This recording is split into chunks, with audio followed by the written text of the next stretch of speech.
الحمد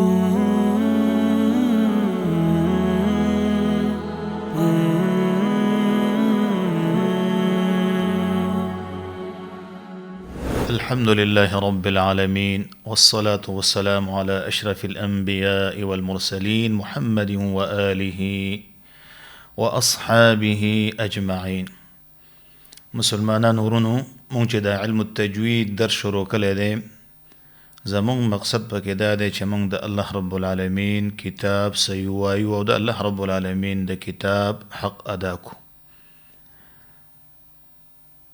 نو یو انسان چې قرآن کریم صحیح کوي، مخکې مې په دې درسونو کې ویلي چې دا به په خپله ژبه باندې خواري او محنت کوي.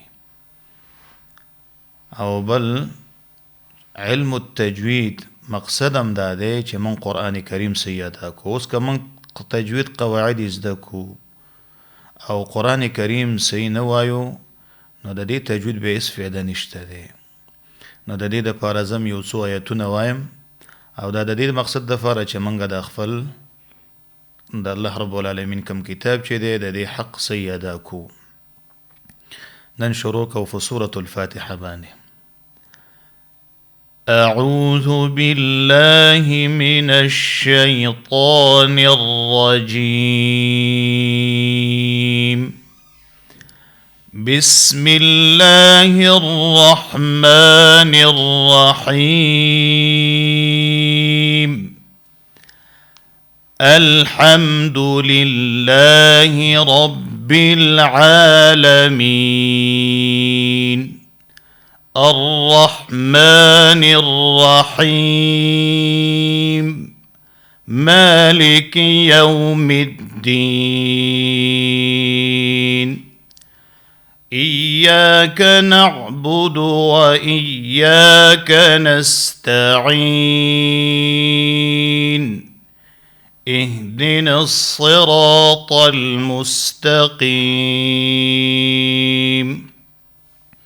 صراط الذين أنعمت عليهم غير المغضوب عليهم ولا الضالين.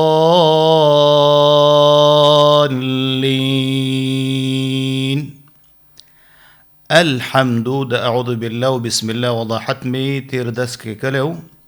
الحمد په دې کې د علم التجوید قاعده دا ده چې دلته اظهار القمر کیږي او الحمد په دې میم کې اظهار شفوي کیږي. لله خو دلته بدای احتیاط کوي.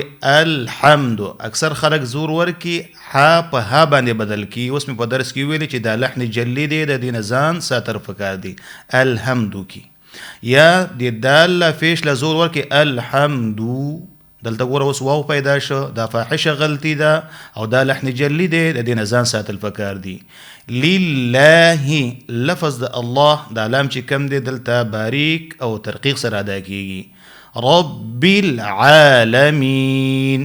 رب باکی قلقله کیږي، را ډک ادا کیږي. العالمین د لام کې اظهار القمر کیږي. عالمین دلته به ډیر احتیاط دا کوي چې دا عین د خپل مخرج نه د وسط الحلق نه صحیح ادا شي. اکثر خلک دا غلط وي. رب العالمین کی عین په حمزه باندې بدل کی، نو پورا فساد په معنی کې راځي. عالمین مخلوقات ته وي، علیم به درته ویل کیږي. رب العالمین. العالمین په دې کې مد عارض وقفي للسکون پکې کیږي. به الرحمن د لام پرا کې پټ شوی دی، ته ادغام شمسی ویل کیږي او را ډکه ادا کیږي. الرحمن الرحیم او الرحیم کم ادغام شمسی را ډکه. الرحیم حاد خپل مخرج نه صفا د وسط الحلق نه او الرحیم کی مد عارض وقفي للسکون. ان شاء الله د دې دور آیتونو اجرا به بیا بل ورځ کو. سبحانك اللهم وبحمدك اشهد ان لا اله الا انت استغفرك واتوب اليك.